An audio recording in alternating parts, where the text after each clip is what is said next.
Hey everyone आज मैं आपण सहित शेयर करुच्ची कंचा आंबर पणा खरा दिन में यही भाव में निहाती भाव में थे कंचा आंबर पणा पिंतु बहुत टेस्टी लगे बनइबा बहुत सहज जदि घर को कई रिलेटिव आसती भाव में पणा बनई दिंतु तो चलतु स्टार्ट करवा आमर कंचा आंबर पणा। तो मुझे प्रथम नहीं जाइए दुईटा कंचा आंब ताको भल भाव में पानी रे धोई नवा।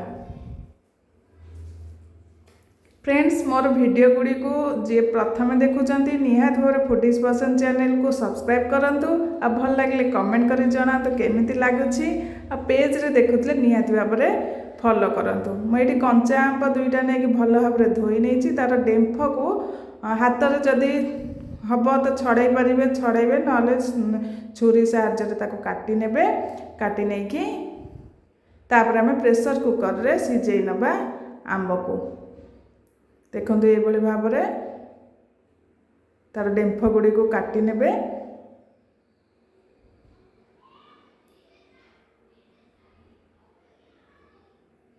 तापर मैं प्रेशर कुकर नहीं जाइए से दुईटी आंब रखीदे अधा पानी देदेवे पानी दे देकी दुईटा सीटी देदेवे।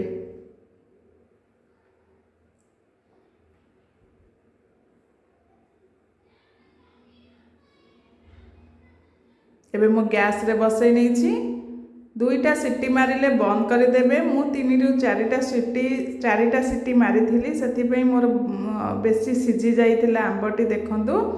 जदि अधिक आंब नौचंती ताहले अधिक सीटी देबे जदि दुईटी छोट छोट आंब नौचंती ताहले दुईटा सीटी रे बंद करि नेबे। तो मु तापरे कोन करथिला तार पल्प गुडी को बाहर को पूरा ठंडा हे गले प्रेशर कुकर प्रथम काढी नेबे प्रथम पूरा ठंडा करि नेबे तापरे आमे स्पून साहाय्य तार सब पल्प गुडी को बाहर करि नबा।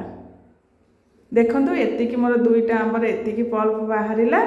तो आमे तापरे कोन करबा ना जार नहीं जावा ग्राइंडिंग जार हाथ में मुठाई पूरा नहीं जावा आमर पुदीना पत्र अदा नहीं जाइए 1 इंचर आ गोटे लंका आमर नहीं जाइए जैगेरी पाउडर आपड़ चाहिए नहीं पारे चीनी एठी मु हाफ कप नहीं जाइए जैगेरी पाउडर। तापर आंबर जो पल्प बाहर करते पकई ग्राइंडिंग करनवा गोटे स्मूथ पेस्ट बन नवा। देखंतु यही भाव में आपको आपण मैंने स्टोर कर गोटे वीक जाए रखिपारे फ्रिज रे जेतेबेले आंब पणा बनइबार थिबो आपण माने काढ़ीबे फ्रिज रू बनई पारिबे। तो चलतु आम आज इंस्टांट बनई देखौछि। एबे आमे नहीं जिबा आमे एबे पणा प्रस्तुत करिबा। आमे गोटे जगह नहीं जिबा सेथिरे मु एठी 4 टेबल स्पून नहीं जाइछि आमे जो पेस्ट बनई रखिथिले से पेस्ट रू 4 टेबल स्पून नहीं जिबे।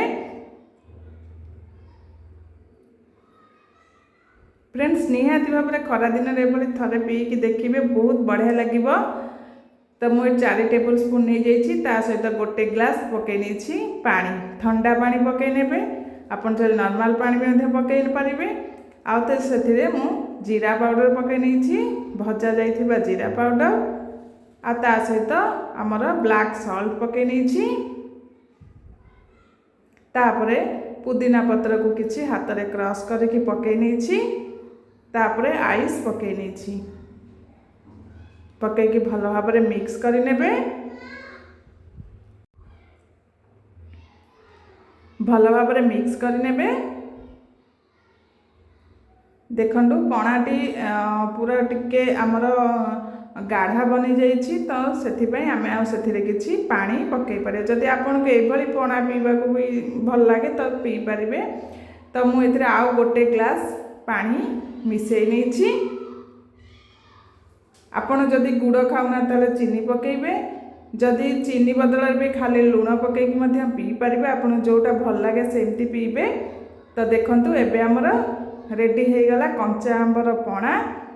तो आपण मैंने एभली भाव में निहाती भाव में खरा दिन तो बहुत भल आंब मिलता है तो निहाती भाव में ये आंबर पणा बनईकि पियंतु आकु ग्राइंडिंग करके आपण मैंने गोटे वीक जाए रखिपारे रखिकी जेतेबेले इच्छा हम सेतेबेले आपण मैंने आंबर पणा बनईकि पी पारिबे। तो फ्रेंड्स वीडियोटी को फुल देखिए भल लगे कमेंट कर जनइबे आ मोर चैनल को सब्सक्राइब निहाती भाव में करंतु। ଏବେ ଆମର ରେଡ଼ି ହେଇଯାଇଛି ରିଫ୍ରେସିଂ ଡ୍ରିଙ୍କ୍, ସମର୍ ସ୍ପେଶିଆଲି ରିଫ୍ରେସିଂ ଡ୍ରିଙ୍କ୍ ଆମର କଞ୍ଚା ଆମ୍ବ